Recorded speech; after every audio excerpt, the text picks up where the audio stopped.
انہوں نے کہا، اے ذوالقرنین، بے شک یاجوج اور ماجوج نے زمین میں فساد برپا کر رکھا ہے، تو کیا ہم آپ کے لیے اس شرط پر کچھ مال خراج مقرر کر دیں کہ آپ ہمارے اور ان کے درمیان ایک بلند دیوار بنا دیں؟ ذوالقرنین نے کہا، مجھے میرے رب نے اس بارے میں جو اختیار دیا ہے وہ بہتر ہے۔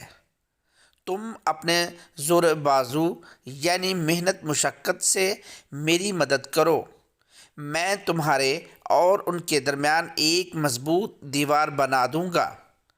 تم مجھے لوہے کے بڑے بڑے ٹکڑے لا دو۔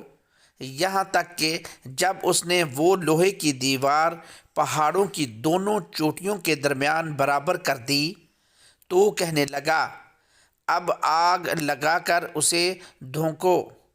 یہاں تک کہ جب اس نے اس لوہے کو دھونک دھونک کر آگ بنا ڈالا تو کہنے لگا، میرے پاس لاؤ، اب میں اس پر پگھلا ہوا تانبا ڈالوں گا۔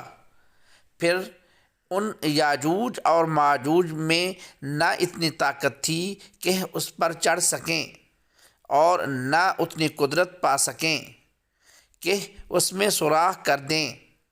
ذوالقرنین نے کہا، یہ میرے رب کی جانب سے رحمت ہے۔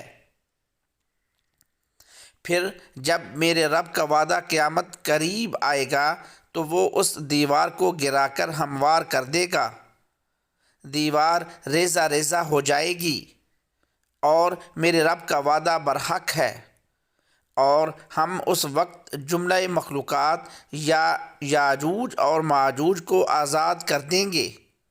وہ تیز و تن موجوں کی طرح ایک دوسرے میں گھس جائیں گے، اور سور پھونکا جائے گا تو ہم ان سب کو میدان حشر میں جمع کر لیں گے۔